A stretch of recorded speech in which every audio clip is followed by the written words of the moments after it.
this is the beginnings of another part of our conversation. So we're hopeful that all of the talk that's happening at the tables now, if you haven't already been involved in one of the organizations participating in Up for Debate, that you consider this an invitation to do so that you can continue these things that we're starting to discuss right now.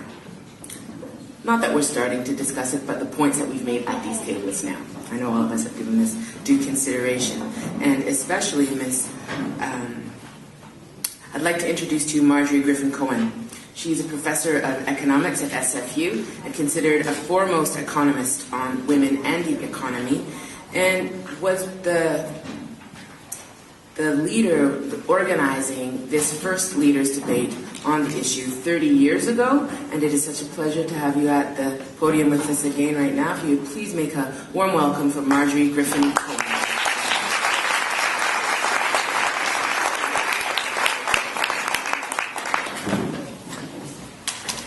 Thanks, everybody. When I knew I had 15 minutes to talk about the economy, I knew this was going to be pretty grim and that you were not going to be having a good time. So I do want to say that I was at the first Leaders. I did not organize it. I was on the NAC executive, but I did not organize it. But I was at the first Leaders Debate on Women, the first, the last, the only Leaders Debate on Women. And it was really quite a magnificent affair. John Turner, Brian Mulroney, Ed Broadbent all had to learn something about women. That was the great part of it all. And then they had to say something positive. So that in itself was really, really, really worthwhile. But you know, it was a very, very different time then. It's not that it was a time that was better for women. It wasn't. We've improved a lot. But there was a sense of optimism then, and a sense that everything could change. And actually, a lot did. And it did because we did it, because women did it. We didn't wait for other people to do it. We made sure that it happened. And the main thing we learned about the economy was that everything was a women's issue. Governments tended to want to confine us to daycare or equal pay, but we wanted to talk about everything, and we inserted ourselves in everything. And that's what we absolutely needed to do. I don't mean that equal pay and daycare aren't important. They're absolutely crucial. But we need to talk about other things, too. So what happened is that women worked extremely hard in all of their groups to understand what the implications were going to be for them with any kind of major changes that were happening. At that time, Mulroney became prime minister. He brought in free trade. We worked so hard on understanding what that was going to mean. We worked so hard at understanding what all those major changes were going to have and what they were going to mean for women. And we weren't all the same. We were in different groups. We had different interests, but we did do that.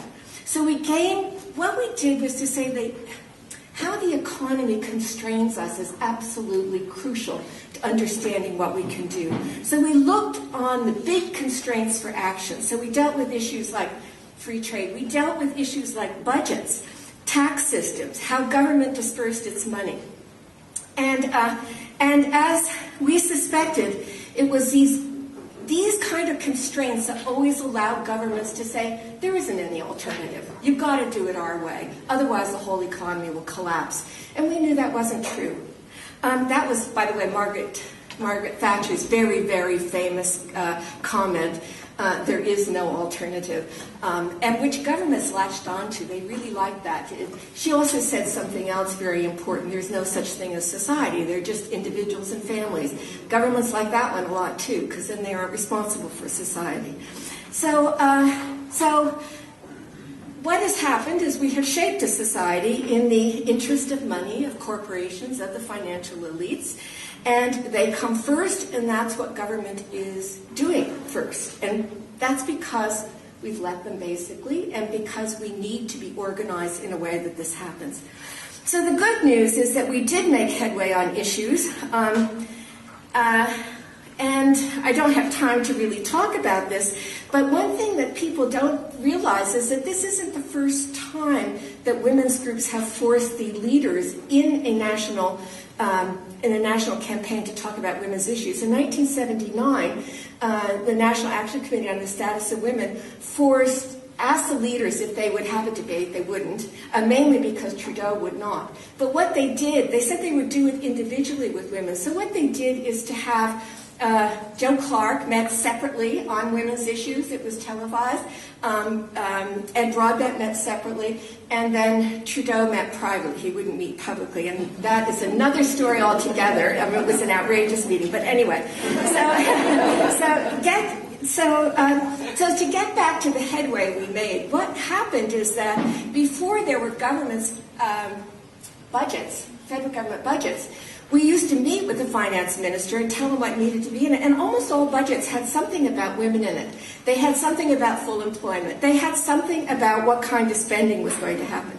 Equality wasn't something that every politician shunned at the time. Now, they were brought kicking and screaming to that. They didn't want it, neither did the corporations, neither did anyone else. But at least they knew that women were half the population and had to be listened to. Now, of course, I know in saying that I am exaggerating because not all women are feminists and not all women are progressive, but it was a different time, and it was a time of optimism. But I want to talk to you about an example of my neighbor now. She's worked for a bank, major bank, for 10 years. She never gets enough hours to qualify for pension benefits or dental care or any other major benefit that one gets from working full-time, full year. And that's a condition that used to be the norm. She has no idea what her working hours are going to be from one week to the next. And when she can't get promised the 30 hours of work that they promised her, they take it from her vacation. They know it's illegal, but they do that thinking she's not going to complain about it, because it's hard to complain about anything and any job problems. And her employer is a major bank that had profits of $2.5 billion last year. And we let this happen. And we let that happen because governments do not regulate corporations any longer. They don't regulate the labor force any longer in the way that they used to. And we used to call for prorated benefits so that people who are part-time, there would be no incentive for a corporation to do what they're doing, what this major bank is doing to my neighbor. So labor issues are serious. Standard labor, full-time, full year, what used to be the typical male pattern is now typical of for almost no one. We have precarious is the way we refer to work. If you looked at the newspaper today, it was in the Globe and Mail, the latest statistics show that all new jobs that were created were part-time jobs. And we have so few protection for part-time workers. And it's not just for people who have little education, new to the country, etc., people who recognize the disadvantage in labor force. It's happening with people with PhDs in the universities now. The people being hired are people with PhDs, and they're being hired for part-time work, which is amazingly underpaid. People would not believe how little these make an hour. So now, obviously, some of this changes have to do with changes in the structure of the economy, but it has to do with government policy too. And this is, like in our province, BC government has a low-wage strategy.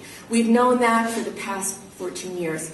There are very, very low or no increases in the public sector. We've redesigned labor standards so that there's less protection for work, a lot less. Nobody in a trade union movement, for example, is protected by the Employment Standards Act. That's outrageous, but that's what has happened here.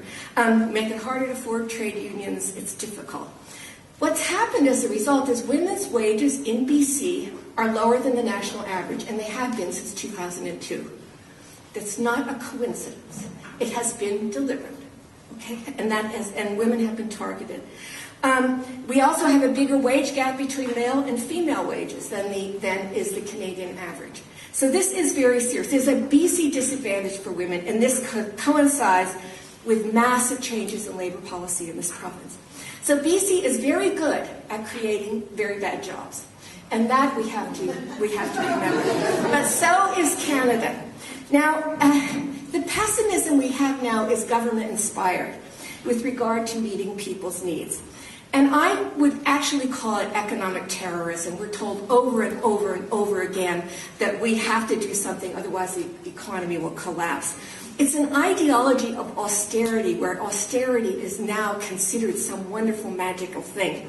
And that is the mantra for reducing taxes, reducing government spending on programs. Unfortunately, the general media thinks this is a good idea too, so it gets repeated over and over again. The people who write about the economy don't know much about it.